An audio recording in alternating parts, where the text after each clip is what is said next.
भगवान अल्लाह वाहिगुरु राम गौड़ खुदा रब, अरबों नाम है उसके, पर वह शक्ति एक थी, एक है और एक ही रहेगी। क्या आपने सुना है लोग पानी के नाम पे कभी झगड़ा करते हो? पानी को जल, नीर, वाटर, वाशर, आब, नीलू, नीरू, अनि, बहुत से नाम हैं। क्या आपने सुना है कि मेरा पानी को तू जल क्यों कहता है और जल को वाटर, वाटर को आब क्यों कहता है? लोग कहते गुरुजी हम क्यों झगड़े, हमें पता है पानी तो वही है, नाम बदल गया तो क्या हुआ, स्वाद और रंग थोड़ा ही ना बदलता है। हम तो समझदार हैं। हमने कहा वाकई खाने पीने की चीजों के नाम अलग अलग हैं, कभी आपने झगड़ा किया? कहते गुरुजी हम झगड़ा क्यों करेंगे, जब वही सब कुछ है, सिर्फ नाम बदला है तो हम झगड़ा क्यों करेंगे? हम तो समझदार हैं। हमने कहा वाकई आप समझदार हैं, क्योंकि पानी का नाम बदलने से पानी का रंग स्वाद नहीं बदलता। कोई भी खाने पीने की चीज का नाम बदलने से उसका स्वाद नहीं बदलता। जब छोटे से पानी का नाम बदलने से उसका स्वाद रंग नहीं बदलता, तो अल्लाह वाहिगुरु गौड़ खुदा रब, वो तो सबसे बड़ी ताकत है, उसका नाम बदलने से वो कैसे बदल जाएगा? उसके लिए क्यों झगड़ा करते हो? तब समझदारी किधर चली जाती है? तब क्यों नहीं समझ आती कि हम सब एक, हमारा मालिक एक। ये धर्मों में शिक्षा है। प्रैक्टिकली देखो आप, ब्लड ग्रुप अगर सेम है, हिंदू का खून मुसलमान के, मुसलमान का सिख के, सिख का ईसाई के, छोटी जात वाले का बड़ी जात के, बड़ी जात वाले का छोटी जात के, खून लग जाता है, तो फिर बताओ फर्क कहां है और किस जगह पे है? क्या अपने आप को बड़ा कहते हो? आप जब जन्मे थे ताज लगा हुआ था और छोटे के पूंछ लटक रही थी, क्या ऐसा था? कुछ बताइए तो सही। क्या दांतों की जगह आपके मुंह में हीरे लगे हुए हैं जो छोटों के हड्डियां लगी हुई हैं? कुछ तो बताओ। जो भेदभाव करते हैं जात पात का, जो ऊंच नीच बताते हैं, हमें एक चीज बताओ, भगवान ने आपको अलग क्या दिया है? हमें तो बड़ा घर दे दिया जी। अरे बड़ा घर में जन्म हो गया, अच्छे कर्म, लेकिन उसमें रह के अगर बुरे कर्म करोगे तो नरकों का दरवाजा खुला है। पर इसका मतलब यह नहीं है कि भगवान ने कोई फर्क किया, वो अपने अपने कर्मों का खेल है, पर फर्क नहीं है इंसान में। तो ये भावना इंसान के अंदर अगर रहे तो वो किसी को ऊंचा नीचा नहीं कहेगा, किसी को छोटा बड़ा नहीं कहेगा। हम सब एक हैं, हमारा मालिक एक है। यही सच है, यही वास्तविकता है जिसे बदला नहीं जा सकता। आप सफाई पसंद हैं, ये गलत नहीं, सही है, लेकिन कोई सफाई नहीं करता, आप उसे समझा सकते हैं,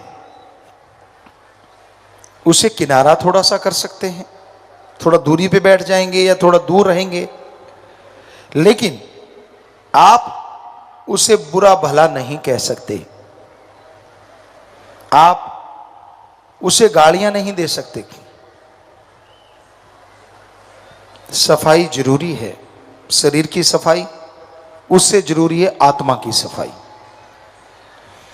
जब तक आदमी की आत्मिक विचार शुद्ध नहीं होते, तब तक वो भगवान की कृपा पात्र नहीं बन पाते। वो जीवात्मा, वो रूह। और अपने विचारों का शुद्धिकरण आप अपनी शक्ति से, माता पिता के जोर से या किसी और प्रयास से कभी भी नहीं कर सकते। आपका शुद्धिकरण होगा तो खुद आपके द्वारा सच्चा संत मिले, गुरु पीर फकीर मिले, वो गुरुमंत्र नाम शब्द दे, आप उसका अभ्यास करें तो यकीनन आपके विचार बदल जाएंगे, आपका माइंड वॉश होगा, शुद्धिकरण होगा और घर में खुशियां बरकतें आएंगी और ये शरीर रूपी घर भी मालिक के इंतजार में पलकें बिछा देगा।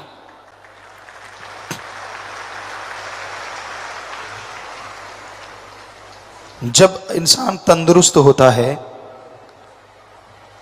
तो छोटी से छोटी चीज भी नियामत लगती है,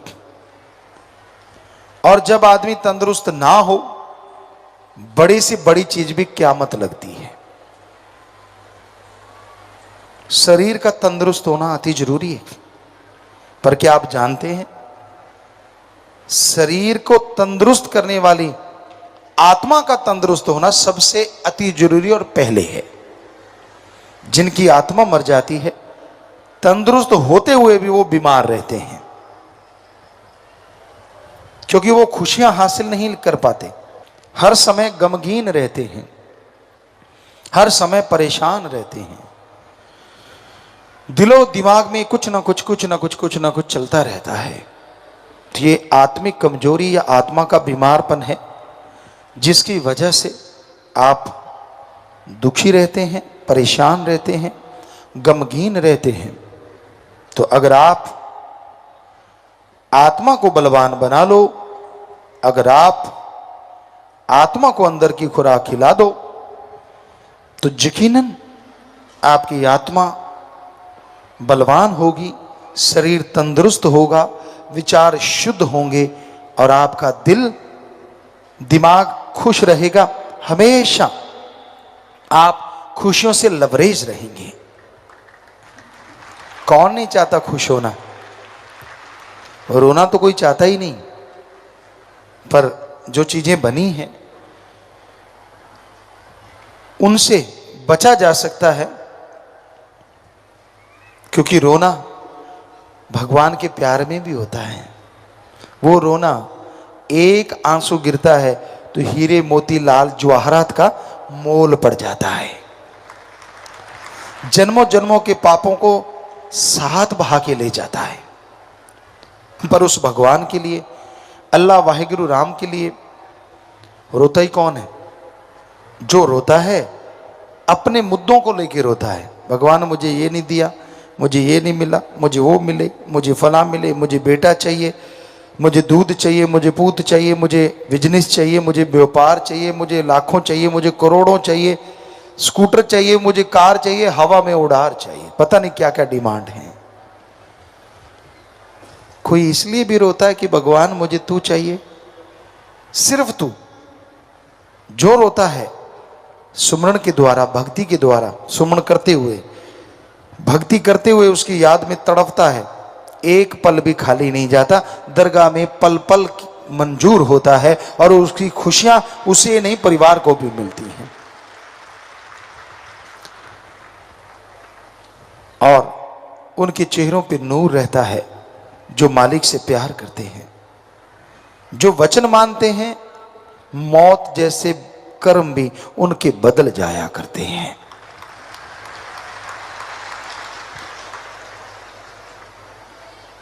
इसलिए पीर फकीर जो बात कहते हैं वो भगवान के वचन होते हैं, उनको माना करो, मजाक नहीं होता वो। और जो उसे मजाक समझ लेते हैं, समझ लीजिए उनकी अनहोनी कोई होने वाली है।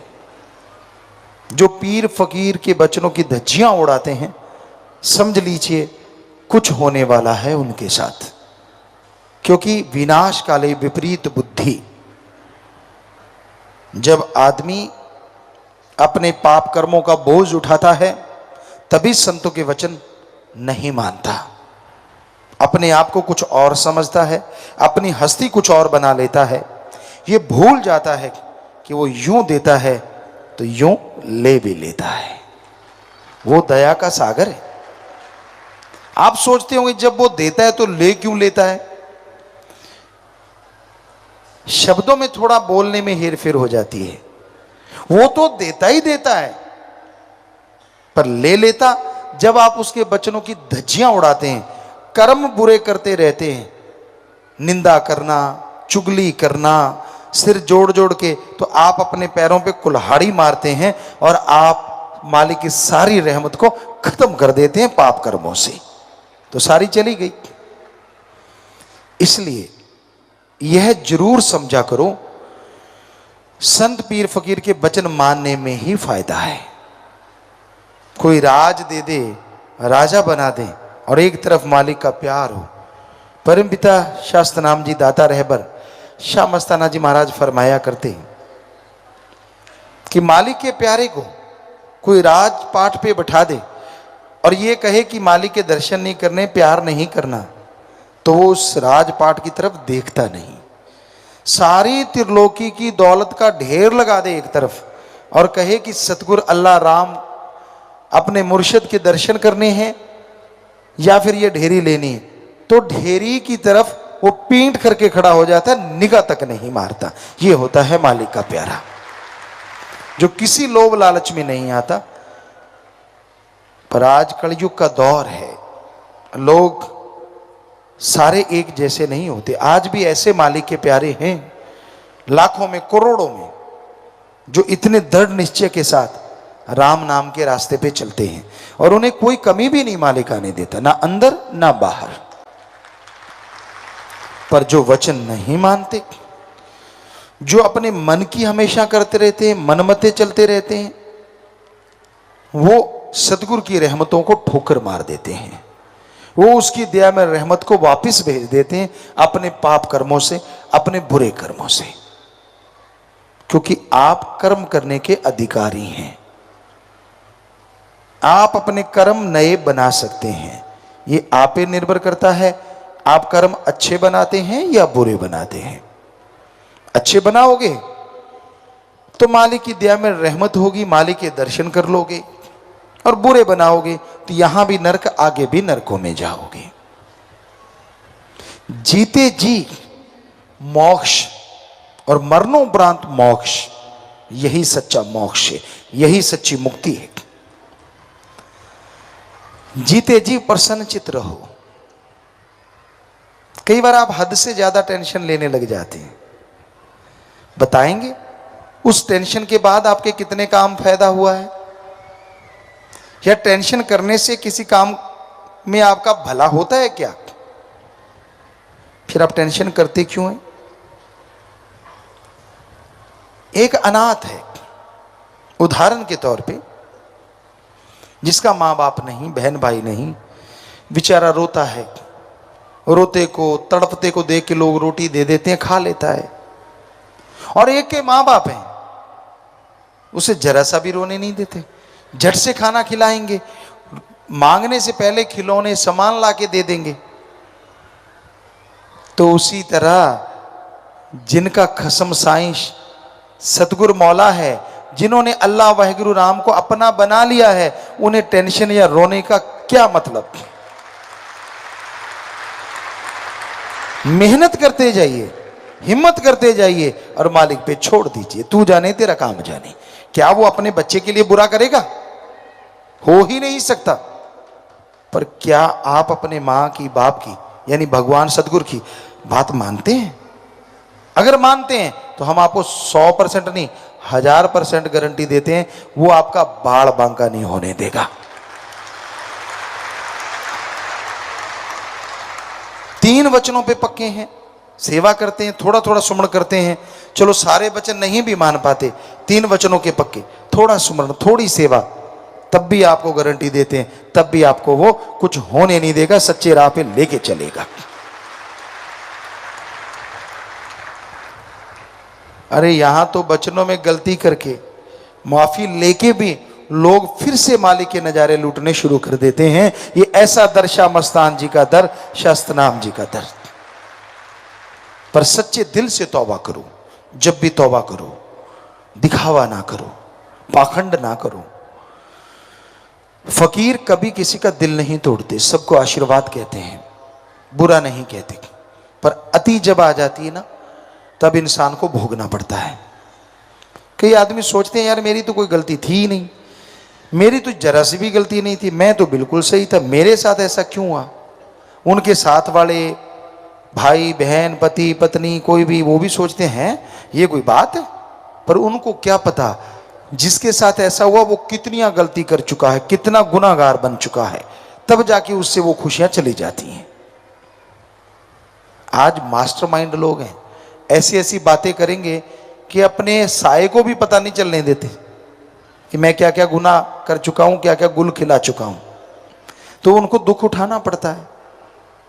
आप सच्चे हृदय वाले बनो, छल कपट मत किया करो। हमने देखा है इस दुनिया में जगह जगह जाके बड़ा छल कपट है, लोग ढोंगी हैं, दिखावा कुछ करते हैं, करते कुछ हैं, और उनको लगता है यार गुरु पीर फकीर को कुछ पता ही नहीं चलता। फकीर सब जानते हैं, लेकिन मालिक को पर्दा मंजूर होता है।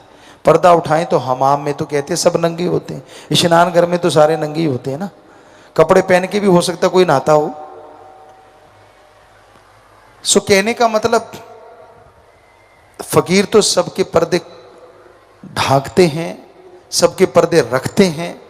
मालिक से दुआ करते कि पर्दे रखते हुए ही आप उन पे दया में रहमत से लवरेज कर दो, उनको माला माल कर दो। पर्दा उठ गया तो गया। अब बुरा ना मानना, फकीर को मालिक बता दे और आप में से किसी को खड़ा कर लें कि आप ऐसे गुनाहगार हो, तो आपने पहली बात तो आप मानोगे ही नहीं, सवाल ही पैदा नहीं होता। मन कहेगा यार बेइज्जती हो रही है, सबके सामने कैसे मान लूं, और मान भी गए तो आप फिर सत्संग में नहीं आएंगे, यार कहीं फिर ना खड़ा कर लें, क्या पता। तो इसलिए संत पीर फकीर तो मालिक से ही कहते हैं कि मालिक सबका पर्दा ढांप के रख, सबका पर्दा रखना और खुशियों से लवरेज कर देना। वो किसी का बुरा चाहते ही नहीं, करना तो बहुत दूर की बातें हैं, सबका भला मांगते हैं, उसी को फकीर कहा जाता है, वही संत फकीर होता है। हाँ, वो समझाते जरूर हैं कि भाई बुरे कर्म छोड़ दीजिए, अपनी खुदी अहंकार छोड़ दीजिए, क्योंकि खुदी अहंकार में कुछ नहीं पड़ा। कईयों को होता है यार मैं यहाँ राम नाम में हूँ, यहाँ ना होता वहाँ होता तो मैं ये होता, मैं वो होता। क्या पता आपकी जिंदगी कब की रुल चुकी होती, क्या पता आप कौन कौन से मरहलों में गुजरते हुए मौत जैसे भयानक कर्मों के बोझ तले दबे पड़े होते। वो नहीं ना याद, उसकी दया में रहमत याद नहीं रहती। जब मन हावी होने पे आता है तो एक कहावत है, बिगड़ा मन गुरु का ना पीर का। जब ये बिगड़ जाता है ना, मन जब हावी हो जाता है ना, सब पॉजिटिव चीजें नेगेटिव बना देता है। क्या किया जाए इसके लिए? गुरु पीर फकीर के वचन ध्यान से सुनो, सुमरन करो, दृढ़ यकीन रखो, ताकि आपका मन आप पे कभी हावी ना हो और मालिक के नजारे आप ता उम्र लूटते रहें, माला माल होते रहें। तो प्यारी सासंग जियो, बताना हमारा फर्ज कि आप वचनों पे अमल किया करें। साथ संगत ज्यादा से ज्यादा नशेड़ियों को, बुराई में धसे लोगों को, मालिक से दूर हुए जीवात्माओं को मालिक से जोड़ो। ये जरूर आप बुलंद इरादा रखो कि हाँ हम सत्संग में जा रहे हैं, आपको तो फल मिलना ही मिलना है। सत्संग में जो आ गया बना बनाया सुमरण ले जाता है, इसमें कोई दो राय नहीं, बल्कि आगे से बढ़ के ही मिलेगा। पर साथ ये भी रखो कि हाँ मैं सत्संग में आ रहा हूं, क्यों ना दो चार और को मालिक से जोड़ दूं। कोशिश करो, आ गए तो ठीक, ना आए आपने जो कोशिश की है उसका भी फल मालिक आपसे छुपा के नहीं रखेगा, ये हम आपको गारंटी देते हैं। हमारा काम सबके भले के लिए आगे आना है, तो आते रहिए बेखौफ, डरिए मत, आगे बढ़ते जाइए। यकीनन खुशियां मिलेंगी, यकीनन मालिक रहमो करम से नवाजेंगे। सुमन करके सबके लिए दुआ किया करो, आपके अपनों का अपने आप ही भला हो जाएगा। क्योंकि जो सबका भला मांगते हैं मालिक उनका भला पहले करते हैं, दूसरों का बाद में होता है। पर वचनों पे पक्का पहरा दिया करो। संत तिनके को, या दूसरे शब्दों में संत तिनके से पहाड़ उठवा लेते हैं। कैसे? ओम हरि अल्लाह वाहिगुरु के वचनों के द्वारा। संतों के पास कुछ नहीं होता, माइक के पास कुछ नहीं है। हम बोलेंगे तो माइक आगे आपको सुनाएगा। वैसे हमारे पास तो हमारा सतगुरु मौला है, वाहिगुरु अल्लाह सतगुरु, जैसा वो बोलेगा वैसा हमसे बुला लेगा, और जो उससे मान लेगा वो तिनका पहाड़ उठा लेगा। और अगर वचनों की काट कर दी, पहाड़ तो क्या 50 ग्राम की बट्टी नहीं उठाई जाती। फिर बात तो वचनों की है भाई। कहीं आप हम ही पे नाराज होते रहते हो, कहीं आप भगवान पे नाराज होते रहते हो। यार मुझे कुछ वो नहीं मिला, मुझे वो चीज चाहिए थी, मुझे वो वहां पहुंचना था। आप खुद का तो सोचा करें। तिनके से पहाड़ उठवाया उसने, जब तक तिनका वचन माने। और जैसे तिनके ने कहा यूं घूम गया मैं नहीं मानता, तो फिर 50 ग्राम की बट्टी भी नहीं उठाएगी। चाहे आप देख लो, जिसने ऐसा किया होगा वो जानते। जो तन लागी सो तन जाना है, सबको पता है, इसमें कोई दो राय नहीं है। और हम हमेशा गारंटी देते हैं, साईं मस्ताना जी महाराज ने वचन किए थे, आज भी किए, आज भी करवा रहे हैं, करवाते रहेंगे। उन्हीं के वचन वो ही करवाते हैं। शाह मस्तान शाह सतनाम कि भाई सच्चे सौदे का मुरीद वचनों पे पक्का हो, थोड़ा सुमन करता हो, सेवा करता हो, उसे ना अंदर कमी रहे ना बाहर कमी रहे। हम आज भी गारंटी देते हैं, कोई एक हमें बता दे कि मैं गुरुजी ये करता हूं और मेरे अंदर बाहर कमी है, ऐसा आज तक हमें एक भी नहीं मिला 5 करोड़ में से। तो यही सच है, क्योंकि उनके वचन झूठे कैसे हो सकते हैं। अब आपका एक बैग है और सतगुरु मौला उसमें हीरे डाल रहा है। बैग सही सलामत है तो हीरे भर गए।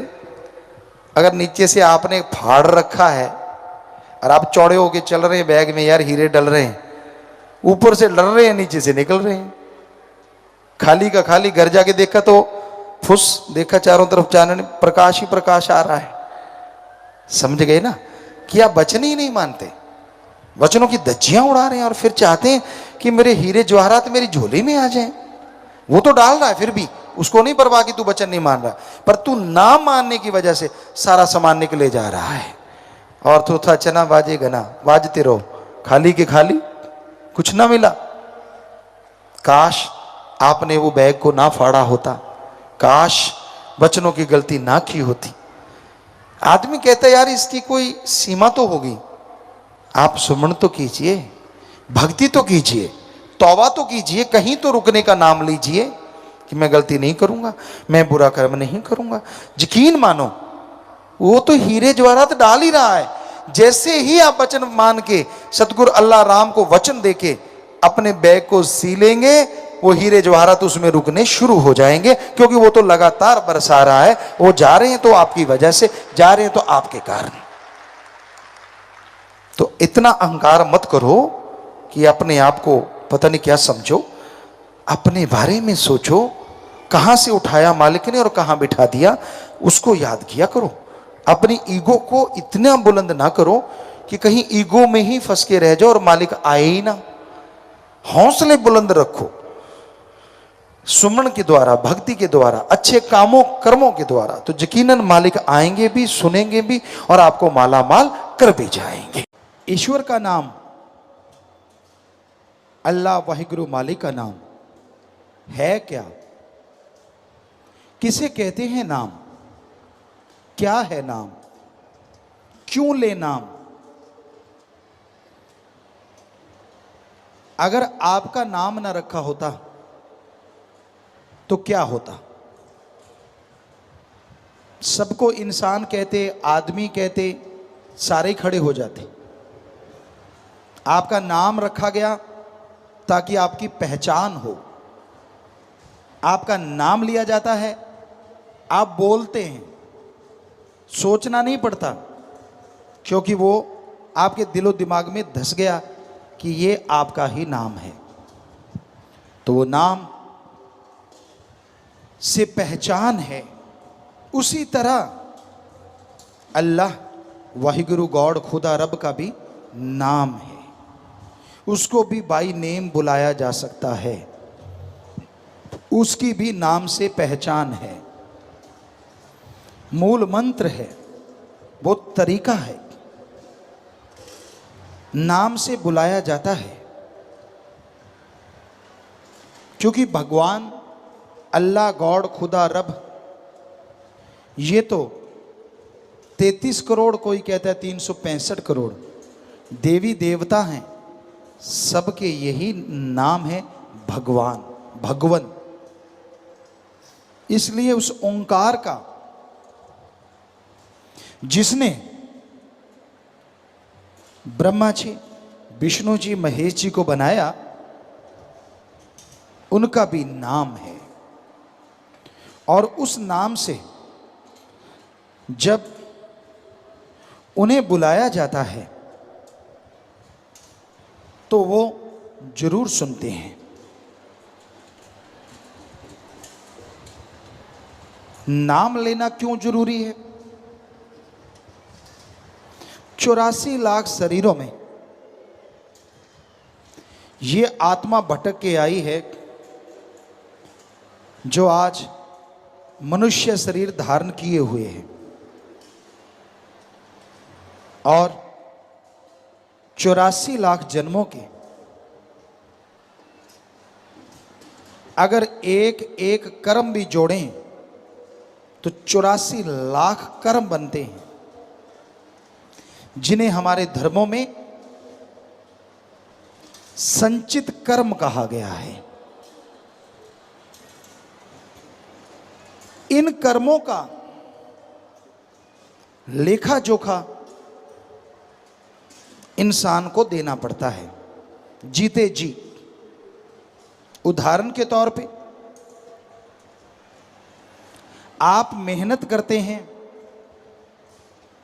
इस जन्म में कोई बुरा कर्म भी नहीं किया, खूब मेहनत करते हैं, फिर भी आप सक्सेस नहीं होते, फिर भी आप सफल नहीं होते।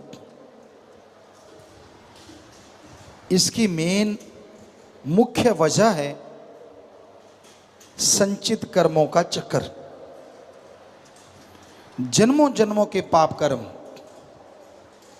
जो आदमी से जुड़ गए हैं, आपके आड़े आते हैं, आपके रास्ते में आते हैं, जिसकी वजह से बहुत मेहनत करने के बावजूद आपको फल बहुत कम मिलता है। आप तंदुरुस्त हैं, सही सलामत हैं, अचानक से बीमार हो जाते हैं, बहुत बुरा हश्र होता है, ये भी संचित कर्म। तो इनसे बचाव एकमात्र तरीके से होता है, और वो है प्रभु का, अल्लाह का, वाहिगुरु का पवित्र नाम। उसका नाम लेके पुकारेंगे, पहाड़ जैसे कर्मों को वो कंकर में बदल देगा, पहाड़ जैसे कर्मों को वो पल में चकनाचूर कर देगा। यानी आने वाला कोई रोग इतना भयानक हो जिसकी वजह से आप महीनों सालों चारपाई पे पड़े रहें, दुखी होते रहें, हजारों लाखों रुपया भी लग गया, परेशान भी आप बहुत हो रहे हैं, तो कितना अच्छा हो कि आने वाला वो भयानक रोग आने से पहले ही कट जाए। एक तो महीनों सालों बिस्तर पे नहीं लेटना पड़ेगा। शरीर एक बार बीमार होता है ना, तंदुरुस्त होने में बहुत टाइम लगता है। दूसरा, लाखों हजारों रुपए जो खर्चा होना था वो भी बच गया। क्या इससे लाभदायक कोई सौदा और हो सकता है? इसलिए मालिक का नाम लेना चाहिए। नाम लेने पे कोई दाम नहीं लगते। बिना दाम के प्रभु का नाम, ईश्वर का नाम मिलता है। जो सच्चे दिल से उस परम पिता परमात्मा का, अल्लाह गॉड खुदा राम का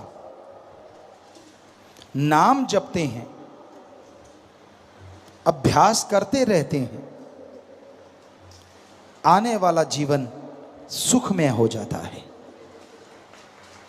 आने वाले जीवन में तंदुरुस्ती बनी रहती है। दुख में सुमरन सब करें और सुख में करे न कोय, जो सुख में सुमरन करे तो दुख काहे को होए। जब दुख आता है, गम चिंता परेशानियां आती हैं, सब लोग सुमरन करते हैं, सब लोग भक्ति करते हैं, और सुख में भगवान को याद नहीं करते। कहते हैं भगवान हमें याद ही नहीं। तो आने वाले कर्म कटेंगे कैसे? क्या आप दुख को उड़ीकते हैं? इनडायरेक्ट, अप्रत्यक्ष आप दुख को ही उड़ीकते हैं कि जब दुख आएगा तब मैं सुमरण करूंगा। क्यों आए दुख? क्यों नहीं सुख में सुमरण करते? जब घर में सुख शांति है उसमें सुमरण कीजिए, उसमें भक्ति कीजिए। आपके आने वाले दुख कट जाएंगे और सुख में किया गया सुमरण फलता फूलता भी बहुत ज्यादा है। जब आप सुखी होते हैं, जब आप खुश होते हैं, तभी अच्छे गीत गाते हैं, वरना तो गम भरे गीत ही ज्यादा अच्छे लगते हैं। जब आपका मूड ठीक होता है तभी पांव थिरकते हैं, वरना चारपाई से उठने को दिल नहीं करता। इसलिए सुख में जब राम, अल्लाह, वाहिगुरु गॉड का नाम लोगे तो ज्यादा रुचि से लोगे, पांव थिरकेंगे उसकी याद में, और वो सारी जिंदगी आपके लिए सुखमय हो जाएगी। अच्छे मूड में अच्छा काम करो, ना कि बुरा कर्म करो। संत भक्त, सावन भादों का जो महीना चल रहा है, इसमें उमंग तरंग शरीरों में बड़ी उठती है। कहते खून में बदलाव, यानी गर्मी से एक मौसम एकदम से सुहावना, बड़ा ही बॉडी को फील होता है, चाहे डॉक्टरी हिसाब से देखो। तो उसमें फिर वो अपने भगवान सतगुरु अल्लाह वाहिगुरु मौला को याद करते हैं। अगर वो दर्शन नहीं देता तो वैराग्य में तड़पते हैं। इस मौसम में तड़पना भी एक अलग तरह की तड़प बन जाती है, जिससे मालिक जल्दी दर्शन देने लगते हैं। मौसम बहार, दुनियादारी लोग दुनियादारी में मस्त पागल हो जाते हैं, और मालिक के यार मालिक में पागल हो जाते हैं, बात को पा जाते हैं। इसलिए मौसम कोई भी हो, गर्मी, सर्दी, बहार, लगातार किया गया सुमरन, लगातार की गई भलाई, लगातार की गई परहित सेवा आपके पूरी लाइफ में मौसम बहार बना के रखेगी। गर्मी सर्दी आपको नहीं लगेगी।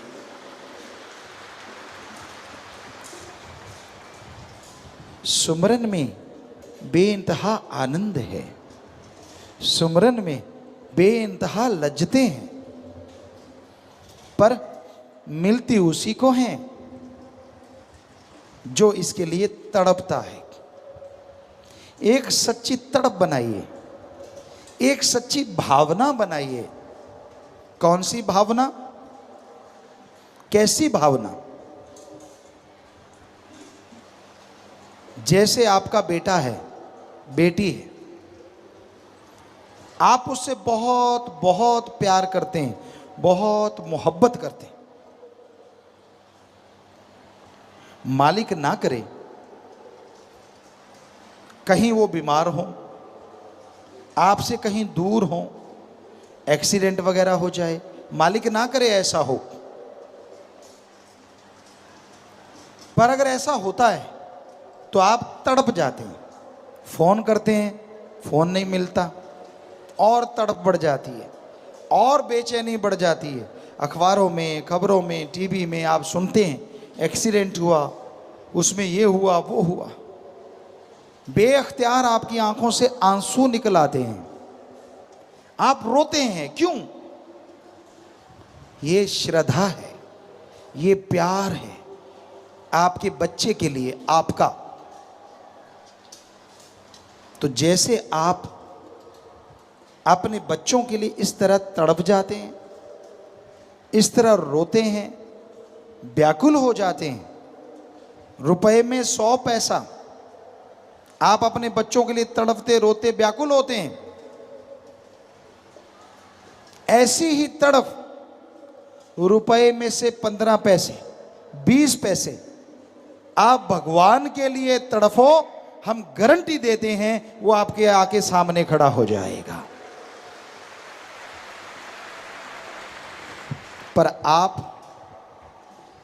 की श्रद्धा तो मर गई है, ज्यादातर लोगों की, संसार के ज्यादा लोगों की।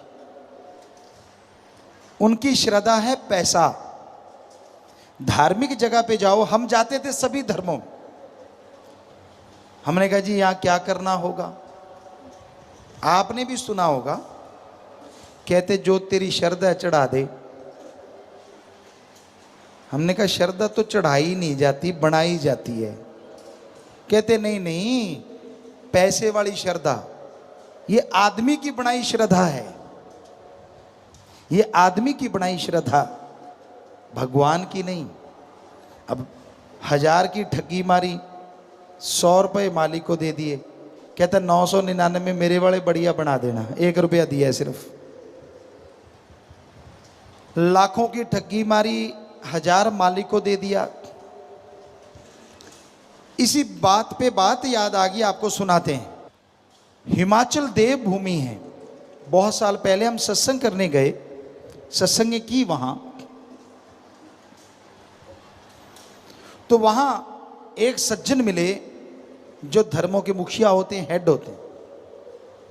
सत्संग उन्होंने सुनी, सुनने के बाद कहने लगे गुरुजी 100% सच है, भगवान कुछ नहीं लेता। कहता लेकिन लोग चढ़ाते बहुत हैं। हमने कहा फिर? कहता जी हमने नाम रख रखे हैं। क्या नाम रख रखे हैं? कहता अगर कोई 1-2 रुपए चढ़ाता है तो हम चुप रहते हैं, सैकड़ों चढ़ाता है तो हम कहते हैं ये है हजारों वाला, 1000 चढ़ाता है तो हम कहते हैं हजारों चढ़ाता है तो ये है लाखों वाला, और लाखों चढ़ाता है तो हम कहते हैं ये करोड़ों वाला। साथ खड़े साथियों ने पूछा वाला क्या?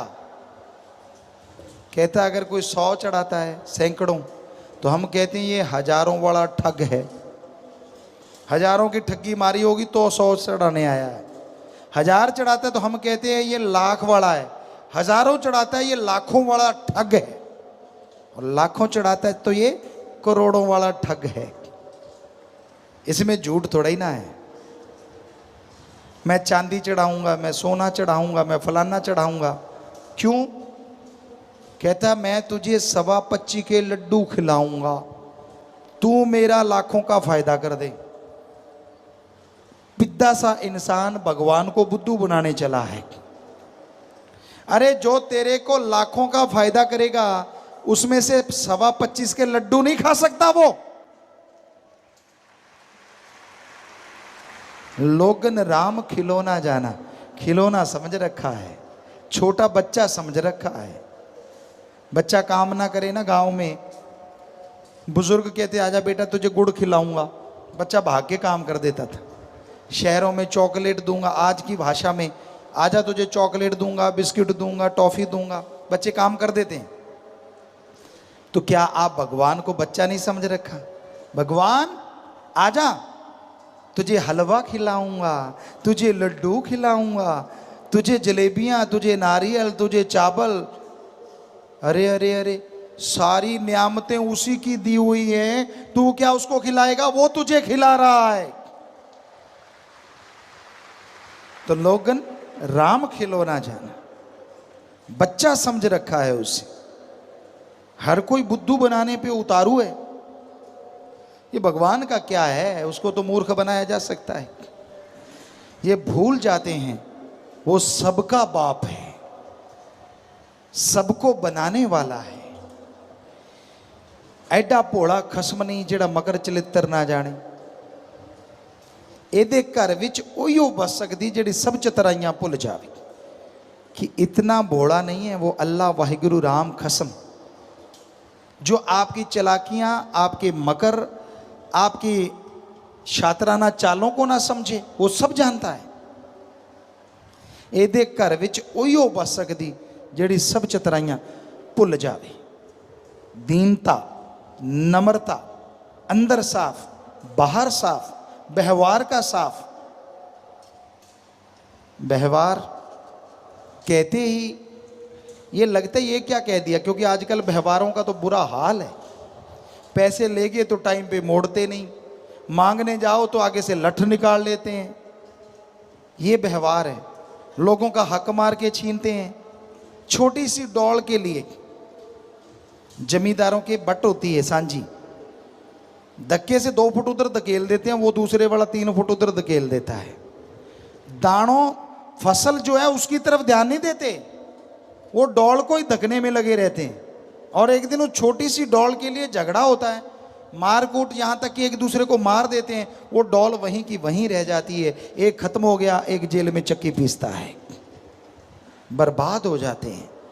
तो व्यवहार के सच्चे बनो। आप सत्संगियों, मालिक से प्यार करने वालों, ऐसा व्यवहार होना चाहिए। आप किसी से उधार लेते हो पैसे, आप 6 महीने में वापस कर सकते हो, टाइम 8 महीने का ले लो कि भाई साहब मैं तो 8 महीने में आपके वापस कर दूंगा। मजा तब है 8 की जगह 6 या 7 महीने में उसके घर में वापस दे आओ, ले भाई तेरे पैसे, मजा आ जाए। यह है सच्चा व्यवहार। आप बहुत अमीर हैं, कोई गरीब है, जरूरतमंद है, आपके पास बहुत पैसा है, आप उसको उधार देते हैं, रुपया सैकड़ा, चलो 2 रुपये सैकड़े, 1.5 रुपये सैकड़ा, जो भी आप देते हैं, उसे कहिए कि भाई ये ब्याज लगेगा, ये पैसा ले ले। और वो जब पैसा लौटाने आए, मज़ा तब है जब आप उसका ब्याज उसके वापस हाथ में थमा दो कि भाई तेरा काम सर गया, मेरे को ब्याज की जरूरत नहीं है, भगवान तेरा भला करे, मजा आ जाए। ये होना चाहिए सत्संगी का व्यवहार। अगर व्यवहार पूछते हो हमसे कैसा होना चाहिए, तो ऐसा होना चाहिए। पर कई तो ब्याज का ही खाते हैं। चक्कर ये है, डक्का तोड़ना नहीं, बैठे बैठे ब्याज पे दिए, जो आया खा लिया, ये दिए उधर खा लिया। तो उनके लिए 10-15% आप ब्याज ले लें, ज़्यादा नहीं। 5 रुपये सैकड़ा, 10 रुपये सैकड़ा लोगे तो भरोगे जगह जगह, ठीक है, थोड़ा ले लो अगर आप उसी की कमाई खाते हो तो व्यवहार के सच्चे बनना भी अति जरूरी है। गप आदमी बहुत मारते हैं, झूठ, बात बात पे झूठ मारते हैं। क्या झूठ मारना चाहिए? नहीं मारना चाहिए। क्या बिल्कुल ही नहीं मारना चाहिए? कई झूठ ऐसे होते हैं जो सच से हजारों गुना आगे होते हैं। कैसे? उदाहरण के तौर पे एक मिर्ग है जो हमने खुद देखा, उसके पीछे शिकारी है, और वो मिर्ग, वो हिरन भाग के आपके खेत में धंस जाता है। छुप जाता है। शिकारी आता है, आपसे पूछता है आपने मृग देखा? अब अगर आप हरिश्चंद्र बनोगे तो यही कहोगे कि भाई यहां है और वो बैठा छुपा, तो शिकारी उसको मार देगा। आपके सच ने जीव हत्या करवा दी। पर उस टाइम अगर आप कह दोगे मैंने नहीं देखा, यहां नहीं आया, शिकारी चला जाएगा। एक जीव की आपने जान बचा दी, और जीव की जान बचाने से बड़ा पुण्य कोई नहीं होता। तो ये कलयुग है, यहां झूठ भी सच से कई गुना आगे बढ़ जाता है, पर मौके मौके की बात है। बिना वजह ही झूठ छोड़ते रहना वो 100% गलत है। किसी की जान बचाने का पुण्य होता है। कई सज्जन हमारे पास आते हैं, इतना झूठ बोलते हैं, इतना झूठ बोलते हैं, वो खुद ही मानते हैं। कहते गुरुजी हम दुनिया में जाते हैं तो गप पे गप, गप पे गप। कहते जब आपके पास आते हैं 1000 बार सोच के बोलते हैं, यार कौन सा सच है जो संतों के सामने बोल दें, क्योंकि सारा दिन गप की कमाई चलती है। हमने कहा भाई हमारे सामने तो सच बोल लिया करो। तो बोलते हैं, वो बोलते हैं। कई सज्जन ऐसे होते हैं जो सच बोलते हैं, या मालिक बुलवा देते हैं। तो भाई बात वहीं पे लेके आते हैं, नाम जपा करो, तभी व्यवहार के सच्चे बनोगे, तभी आत्मिक शक्ति आएगी, और उसी आत्म बल के सहारे आप सुख में जीवन बिता पाओगे। आत्मिक शांति, आत्म बल जब होता है तो इंसान कभी दूसरे का बुरा कर ही नहीं सकता, और कोई अगर उसे बुरा बोले तो आराम से शांति से सह लेता है, दुखी होता ही नहीं। और जब सामने वाले को आप कुछ बोल रहे हैं वो दुखी नहीं हो रहा, तो जितना बोला है वो बोलने वाले के ऊपर ही लागू हो जाता है। पर ऐसा बहुत कम लोग होते हैं जो शांत रहें। आपको एक गाली दी आप 2 जड़ देते हो, आपके एक थप्पड़ मारा आप लट कर उठा लेते हो। तो कहां से भगवान न्याय करेंगे और कहां से भगवान कुछ खुशी देंगे। तो शांत में जीवन जीने का अलग ही मजा है, अलग ही आनंद है। पर इसके लिए सुमरन तो करना होगा, वचनों पे तो चलना होगा। जो वचन नहीं मानते, मनमता गलतियां करते रहते हैं, वो दुख भी जरूर भोगते हैं, तकलीफ भी उन्हें उठानी पड़ती है। उस समय से डरो जब वो हिसाब करेगा, क्योंकि उसका हिसाब बड़ा परफेक्ट होता है। दशमलव की भी गलती की गुंजाइश नहीं होती, 0 भी कम ज़्यादा नहीं लगने देता। इधर दशमलव लगनी है या उधर लगनी है, ये भी पूरा ध्यान रहता है। इसलिए उसका हिसाब हो, उससे पहले पहले आप राम नाम से अपना हिसाब क्लियर कर लो। उसने मौका दिया है आदमी को कि नाम ले ले, सुमरन कर ले, और तेरे सारे पिछले कर्म खत्म होते जाएंगे, जितने भी पाप कर्म हैं, और जिंदगी खुशनुमा होगी, सुखमय होगी। तो भाई ये तभी संभव है जब आदमी पीर फकीर की सत्संग सुने, सुन के वचन माने, तभी सुख मिलता है, तभी खुशियां मिलती हैं, तभी परमानंद मिलता है।